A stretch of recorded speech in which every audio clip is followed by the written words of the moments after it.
Hello, my wonderful viewers. Welcome to my platform. This is Linda's TV show. If it is your first time of coming across this channel and you like what you see after watching, please subscribe, put on your notification bell, set it to all notification. In that way, you'll be able to get notified each time I upload a new video, even those without notification.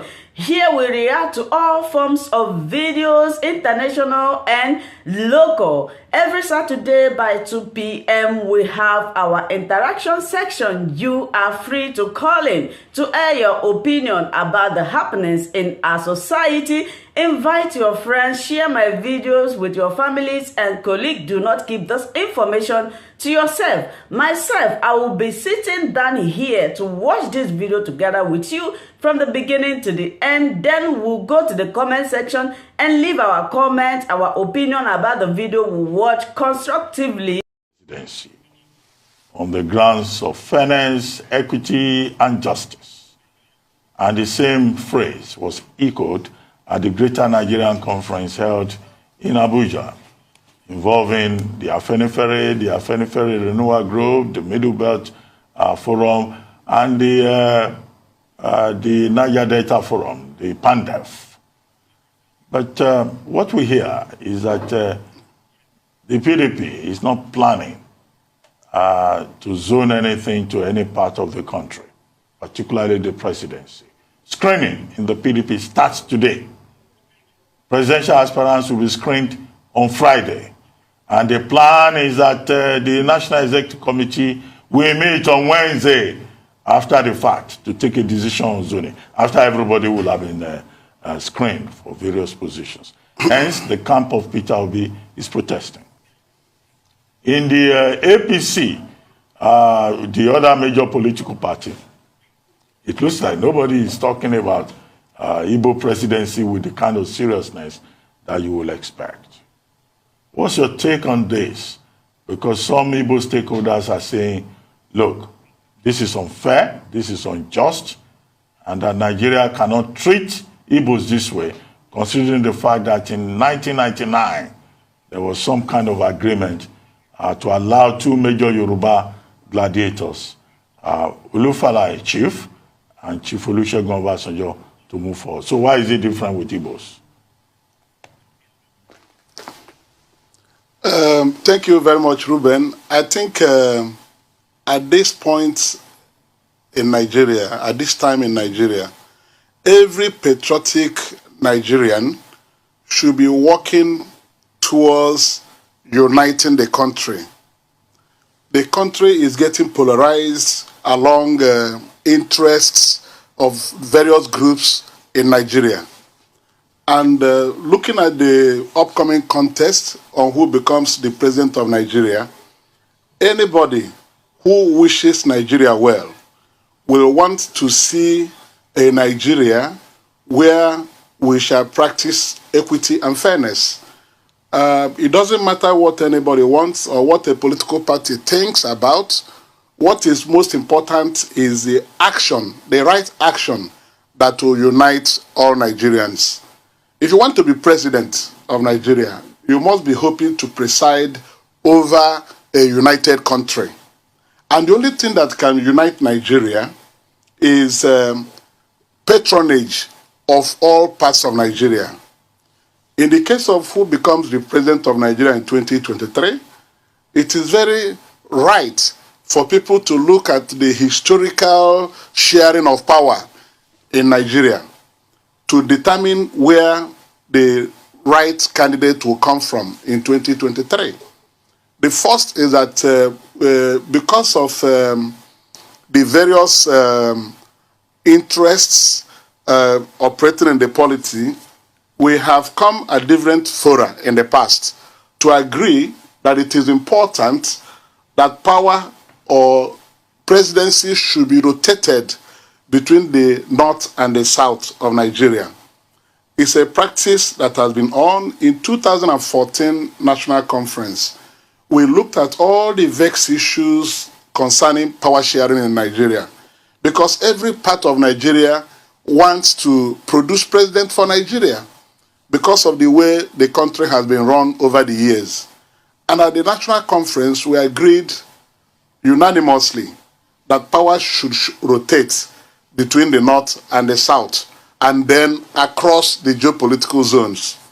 In other words, if a president comes from the northern part of Nigeria, and that president serves for 8 years, power or the presidency should rotate to the South. And when the presidency rotates to the South, when a zone produces a president for 8 years, its power will return to the North. And when it gets back to the North, it will go to a zone that has not produced the president. So this was an agreement reached consensuously, at the national conference. And it has been in practice, even from the way things have happened between 1999 and now. Obasanjo was president in 1999 because of the need to address the grievances of the southwest of Nigeria following the annulment of Abiola's victory in 1993. And Nadeko, that led the pressure against Nigeria at that time, made things very tough for Nigeria. Nigeria almost became ungovernable to the extent that Babangida had to be forced out of power. He had to hand over to an interim government, which was a contraption, to show you the heat on the seat of government at that time. And when in 1999, it was possible to get this done, in 1998, the PDP and the political gladiators felt that there was need to appease the people of the Southwest. And that was the effort that led to Obasanjo being called out from prison to become the candidate of the PDP, ahead of Dr. Lex Ekweme, who was the founding chairman of PDP, who wanted to run for the presidency, and he was tipped to succeed the military past leader, But through this arrangement, the Southwest was given the opportunity to present the president. There were 3 political parties at that time: the PDP, the All People's Party, and the Alliance for Democracy. In an Alliance for Democracy and the APP produced Olufalaye for the presidential ticket, and PDP produced Obasanjo. The whole country, in respect to this, in deference to the Southwest people, to produce the president because of Abiola's problem, we voted for only 2 candidates in Nigeria, Olufalaye and Olusegun Obasanjo. So the presidency was contested by the Southwest zone alone in 1999. When Obasanjo served out, because he won, the presidency returned to the North. In keeping with this principle of rotation, it became Yar'Adua, Omar Musa Yar'Adua, who unfortunately died 3 years into his first term in office. Jonathan had to serve out his tenure and contested as an incumbent president and won in 2011. It wasn't an easy contest because the North felt that they have not served out their 8-year tenure as agreed on rotation. By 2015, the country was so palpable that the North insisted that power must return to them. And it was through that process that Buhari became president in 2015. Even members of the PDP, President Jonathan's party, worked for Buhari to become president in 2015. If you look at it again, you will see that those in the PDP, even members of Jonathan's government, worked for Buhari to become president. The PDP governors, a number of them, had to cross-carpet, or rather defected to the APC to ensure that the presidency returned to the North. That's what we had. And now, Buhari is serving out 8 years term by next year, and we are talking about where will power go to. I don't know what PDP is trying to do to Nigeria. By that rotation, it is clearly obvious that the next president should come from southern part of Nigeria on this principle of rotation of presidency to keep Nigeria together. Because what is paramount in this choice we are going to make will be to keep Nigeria truly united. Today we have many countries inside Nigeria, and the only thing that we can do is to take conscious efforts to unite Nigeria. Now, if the presidency is to come to the southern part of Nigeria, PDP has no reason to say that they're keeping, they will zone the presidency. Who are they talking to? We're all Nigerians, and they cannot run away from this. Even in their constitution, they have zoning in PDP constitution. So the justice of the matter at this time is that the presidency must come to southern part of Nigeria in keeping with this principle of rotation that is designed to keep Nigeria together, you know. So now that the presidency should come to the south, is it going to go to southwest, where President Obasanjo has served 8 years before people return to the north? Or now that they have the vice president who is serving out 8-year tenure, is it just for the presidency to go back to the southwest? It is not. The south that is part of the south has produced Jonathan for 6 years as president. The southeast has not been president at all. So the justice of the matter is that the presidency should rotate to the southeast zone of Nigeria, in keeping with that principle that we should keep Nigeria together. And that is why we in the Greater Nigeria, that put up the Greater Nigeria Conference on Monday, 25th of April, decided to bring progressive leaders and statesmen across Nigeria to come and be part of this discussion. We were delighted that Pa Edwin Clark, a 95-year-old man by next month, was able to say the truth. He traced the historical sharing of power in Nigeria and concluded that power should go to the southeast, or rather the president should come from the southeast of Nigeria. Not necessarily Igbo people. The southeast, because it's a zonal arrangement, zonal sharing of power. He said so. And Pa Ayo Adebanjo, a 94-year-old man, came up live and traced the historical sharing of power in Nigeria and said that it is the southeast that should produce the president for Nigeria in 2023, so that Nigeria will continue to be together. He described any attempt by any person from southwest to contest for presidency as inelegant, you know, and not in accord with good conscience. The same thing with the south, where President Goodluck Jonathan has served for 6 years. So no, in sharing power, the important thing for us is to make effort to keep Nigeria together. Nigeria is a fragile union. You can see it now. And this pressure that the PDP elements from the northern part of Nigeria are trying to bring on Nigeria is aimed at dismembering the country. There's nothing like somebody who has served for 8 years looking for succession for another 8 years in Nigeria. Nigeria is for everybody. And the only thing that can heal us, our wounds, will be accommodation of all parts of Nigeria.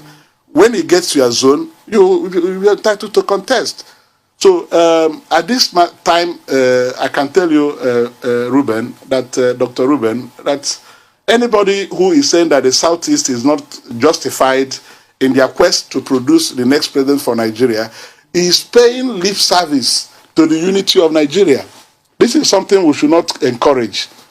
So if PDP is starting their screening today, they can go on and screen them. Even for them to achieve a consensus from the northern part of Nigeria, it is very elusive. They are all they want to foist confusion to Nigeria. As for the APC, APC said they have zoned the presidency to the south, but we are looking for an affirmative action in the next primary they will conduct. Let us see if they will exclude everybody from the north in the primary that they are going to conduct. We have people from the southeast in APC that are running for president. Dr. Chris Ngige has declared. There are other people who are there waiting for Mr. President to give them the nod. And then they will declare. Some are showing interest, howbeit casually. But the important thing is that when the decision is made, the southeast has an array of hopefuls who can do that. Rochas Okorocha has also declared in APC. Emeka Majoba, the current Minister of State for Education, is in the race. So we have people who can do it. In PDP, we have people. In other parties, we have people. What the GNC did on Monday was to demonstrate that we have competent, capable people who can provide leadership. P2B has declared in PDP too. So it's not for want of person that whoever is trying to sabotage this just quest by the Southeast to produce president. Right. I want to underscore that nuance there. You're referring specifically to Southeast president, not an Igbo president, because they're people of Igbo extraction from other parts of the country. But my question for you is that Senator Orji Uzor Kalu has been reported as saying that he may withdraw from the presidential race if the parties, the two major parties, do not zone the presidential ticket to the Southeast. What do you make of that? Does that seem to suggest to you that a Southeastern president will not emerge as president of Nigeria unless both parties microzone, in that example that you gave of the 1999 situation that we had here, which I have a problem with, but I'll leave that. But are you saying, is that what we're supposed to take from Senator Orji Kalu's position, that he might withdraw if it's not microzone to the Southeast? And what should happen if he does withdraw? Will other really viable candidates from the Southeast also feel they have to withdraw if they don't stand a chance against other candidates from across the country? No. If Senator Orji Kalu decides to withdraw from the race, that does not mean that others will withdraw. What we are saying is that perhaps because the two big parties, APC and PDP, will be the hotspots for this contest because they are larger in size. But the Southeast presidency is one that we are campaigning for, not necessarily the Igbo presidency. It is by happenstance that the Southeast is a homogeneous zone where the Igbo people live, you know. The other zones like South-South, there are Igbo people there who are also wanting to run for presidency. But our campaign is for the justice of the matter on the basis of zonal rotation, not between Hausa, Yoruba, Igbo, and Fulani or other people. No, that's not the essence. We are saying that power will rotate across the geopolitical zones, and the only zone that is still outstanding in producing a president for Nigeria is the Southeast zone. The South-South has produced the presidents. In the South-South, you have other ethnic nationalities. You have the Ijo, you have the Edo people, you have the Bini people, you have the Shekiri, you have the Ijo, you have Efik, you have the Ibibio, you have the Igbos as well in the South-South. You have the Anyoma people in the South-South. So if it gets to the turn of the South-South in this zonal rotation, all of them are free to aspire to contest for presidency. But now that it is evidently clear that it is the Southeast that has to produce the president for the basis of equity and fairness, and for Nigeria to forge on as a strong nation, united in faith and acceptance that all parts of Nigeria are Nigerians. So it is the Southeast that is supposed to be this. Let me give you another example, like the Southwest. When the contest for presidency was left for the people of the Southwest zone, we have the Ijos in the Southwest zone. Have you forgotten that in the Ondo State, for example, you have Ijo people of Ondo State, and they're Nigerians. Even though the Yorubas are predominant, or that the dominant ethnic group in the Southwest zone, it does not remove the fact that there are no Ijos in Ondo State that are from the Southwest zone. So it's a similar thing. So what we are asking Nigerians to do, indeed, the major political parties, and indeed all political parties to do, is for them to help the effort in nation building. Let us work together as a people. Okay. The people from the northern part of Nigeria who want to be president in 2023 are being unnecessarily arrogant and insensitive if you can, to the yearnings of the greater spectrum of people. If you can hear me. So that same word you said is what people like, you know, Hakim Baba Ahmed of the Northern Elders Forum will say they don't want to hear. They always say, okay, come talk to us if you want it. He's been on this show a couple of times, and that's his position. He says, don't just sit down there and say, okay, it's my turn, give it to me. Don't say I'm arrogant. Come talk to me about it. That's what they keep saying. Because you see, the South wants it. Because of fairness and justice, everybody says, okay, the Southeast should get it. But it has to do business with other parts of the country. So they are saying, come talk to us. What do you see as regards that? Are you making moves to talking to them? Or it's just the Middle Belt Forum you'll talk to? We are talking to all Nigerians to see the justice of this matter. Baba Ahmed, who has said those things he said, is just a plain ostrich. Let me tell him on this program that Northern Nigeria cannot produce president for Nigeria without the support of Southern Nigeria. We have 36 states in the Federation of Nigeria, at least by the arrangement we have on ground. 19 states are from the northern part of Nigeria, and 17 states are from the southern part of Nigeria. If somebody begins to talk in a manner that he does not understand the need for give and take, cooperation with all parts of Nigeria in pursuing the presidency, let us have a sharp divide and go to the president. Let them fill the candidates from the north. I know that the middle belt is already out of sync in what Ahmed is saying. Dr. Bitrus Pogu, who was a guest speaker in the Greater Nigerian Conference on Monday, was very hard on this matter. That if you really want Nigeria to continue to exist as a country, you need to practice fairness, accommodation, inclusiveness. You cannot divorce these things from the project called Nigeria. So if we say, let the southern people of Nigeria vote for one person, let the northern, they call northern people because the Middle Belt Forum is supporting the agitation of the southeast and the southern Nigeria to produce a president. If that division is made, I can tell Ahmed that he will never produce president in Nigeria, even if we conduct the election 20 times. It's not possible. So that spirit of give and take is what everybody must demonstrate at this point in time. Well, how to put everybody together. If we begin to become selfish about this, then we are now aiding those who want Nigeria to disintegrate.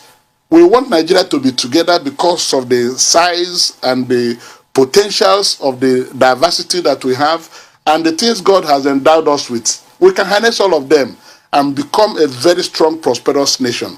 But the only way Nigeria can survive is by people telling themselves the truth that this Nigeria you are talking about, you have 250 ethnic nationalities, though divided into 6 geopolitical zones now. So for you to exist as one indivisible entity, there is need to respect the wishes and dreams of other parts of Nigeria in this exercise. Nobody can do it alone. In 1979, remember, the presidential election did not produce a clear winner between President Shehu Shagari, Obafemi Awolowo, and Nnamdi Azikiwe. The ballot could not be decided. There was no absolute majority won by the National Party of Nigeria. NPP from the southeast had to go into an alliance with the NPN of the north to produce a government in 1979. That is simply to show you that it is not easy for anybody to go it alone. So we need each other. And I want to emphasize that the only way we can preserve the unity of Nigeria is by purging ourselves of this ambition that we must rule. We must be in charge. Where is that population? Because sometimes I read, they say that the population will have the number. What number do you have if you collect all the voters in Nigeria and give them a free and fair, credible election? Okay. How would they not do it without the South? It is impossible. Yeah, so we are building bridges. Well, we are building bridges across. Our aspirants from the east are going to the north, to the west, to the south, and we're happy that the Middle Belt, the the South, and the Southwest leaders have told them the truth. If I can come in here. At this moment, there's no clear indication, as I said earlier, that the two major political parties are committed to the Igbo presidency agenda. Secondly, you've been talking about unity. It doesn't look like the professional political class is listening. The Northern Elders Forum intervened, protecting the interests of the North, more or less, saying that, look, this is what the situation is. In the PDP, the major opposition party, Debo Olugunagba, the National Publicity Secretary yesterday said, look, the party is going to go the way of the Constitution. That the Constitution of Nigeria says everybody has equal rights. He had forgotten about Section 7(3)(c) of the Constitution of the PDP. Okay? And I think that it's because of this concern for unity and all of that, that a prominent statesman like Chief Afeba Balola SA proposed the other week that maybe we should forget about the 2023 elections. Take the Constitution, fix it first before Nigeria can move forward. Do you align with people who think that 2023 elections may have to be postponed until Nigeria resolves its problems? Because if those problems are not resolved, you may well forget about what you are looking for. Well, that's a far-reaching statement made by an elderly statesman in Nigeria, Afubala SAN. We share in that position he has taken very much in the past. It's not the first time we're talking about the constitutional aberration we have in Nigeria. The constitution we operating in Nigeria was not made by the Nigerian people. It was a constitution that was imposed by the military while leaving reigns of power in 1999. There was no Constituent Assembly that made that constitution that we're operating today. Thank you so much, my wonderful viewers, for watching this video together with me from the beginning to the end. Like I said before, if you like what you see here, if you like what I do in this platform, as you have finished watching this video, please hit that red button that says subscribe and put on your notification bell to all notification. In that way, you'll be able to know when I upload a new video. Share my videos, leave your comments in the comment section constructively. Until I meet your way again in my next video, I still remain your Linda's TV show. Bye-bye.